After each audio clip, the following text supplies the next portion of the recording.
vous avez bien réalisé la figure ainsi que la démonstration. Allez-y, on va faire une correction collective. Application 3, on lit l'application. ABC est un triangle isocèle rectangle A, tel que K milieu du segment BC, soit D le symétrique de A par rapport à K. Première question, on construit une figure. Deuxième question, on montre que le quadrilatère ABDC est un carré. Troisième question, on détermine la nature du triangle ABK.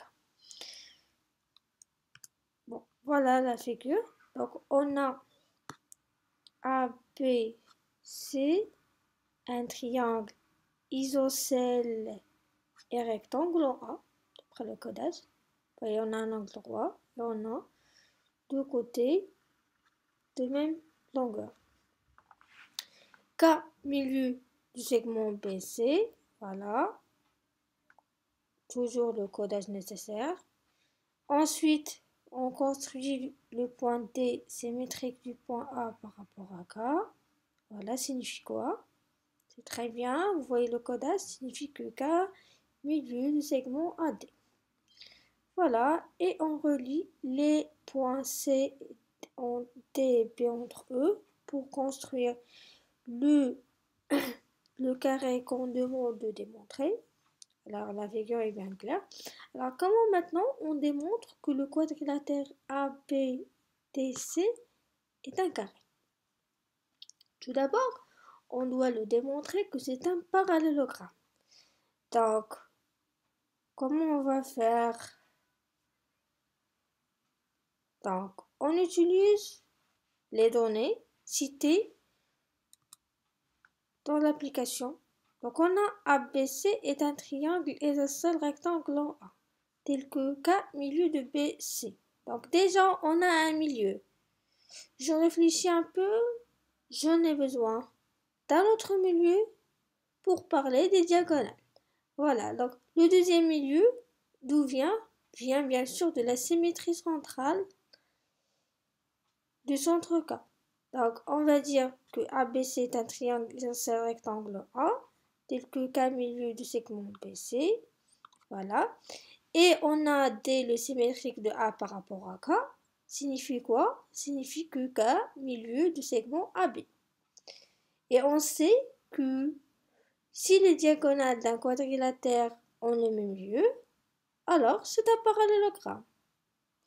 Or, on a BC et AD sont des diagonales du quadrilatère ABDC. D'où le quadrilatère ABDC est un parallélogramme. Alors, qu'est-ce qu'on doit ajouter pour dire que c'est un carré? Alors, on ne peut pas ici parler des diagonales qui sont perpendiculaires parce qu'on n'a pas de données. Et on ne peut pas dire que les diagonales sont de même longueur. Vous voyez le codage, c'est différent. Donc on ne peut pas utiliser la propriété des diagonales ici. Mais est-ce qu'il y a une autre solution? Voyons, déjà on a un angle droit ici et deux côtés sont de même longueur puisque c'est un triangle isocèle rectangle. Alors, on peut procéder comme suit. On dira que on a un angle droit et on a deux côtés qui sont consécutifs. Remarquez, ils sont consécutifs dans le parallélogramme et ils sont de même longueur. Et on sait que dans le parallélogramme, les côtés opposés sont isométriques, bien sont de même longueur. C'est-à-dire, c'est DC, le côté DC, c'est l'opposé de AB, ils sont de même longueur. Donc, on va mettre le même codage ici. Et AC et BD sont aussi opposés de même longueur, donc on va mettre le même codage. Remarquez que tous les côtés sont égaux, bien, sont de même longueur. Mais pour les élèves qui disent que il suffit d'avoir un angle droit pour dire que c'est un carré, eh bien non, un angle droit peut nous donner un rectangle. Est-ce que c'est clair? Bien. mais pour être sûr, les côtés sont égaux. D'accord? Donc, on procède comme suit. On a ABC est un triangle isocèle rectangle en A, tel que K milieu de BC. Voilà. Et on a D symétrique de A par rapport à K. Signifie que K milieu de AD. On a deux milieux. Alors BC et AD sont les diagonales qui ont le même milieu K. Donc ABDC est un parallélogramme. Remarquez ici, on n'a pas lancé la propriété, ça fait une qui est évidente, à chaque fois on va pas répéter la même propriété puisque les démonstrations seront trop longues. Alors, qu'est-ce qu'on va ajouter? Puisque l'angle A est égal à 90 vient du triangle rectangle et AC est égal à AB vient du triangle qui est isocèle.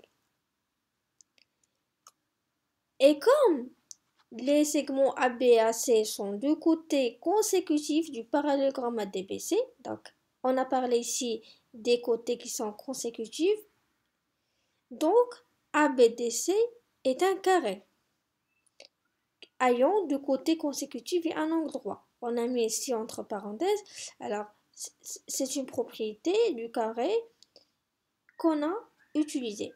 Troisième question, déterminons la nature du triangle ABK. Alors revenons à la figure. Donc ABK. Alors ce triangle-là, quelle est sa nature? Alors on peut dire que c'est un triangle rectangle en K. Alors d'où vient la réponse?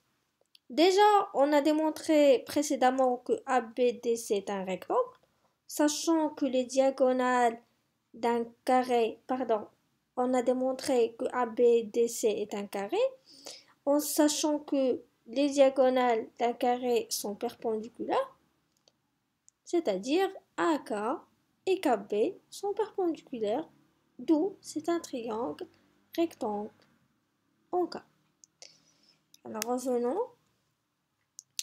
Puisque ABDC est un carré, signifie que les deux diagonales BC et AD sont perpendiculaires en K.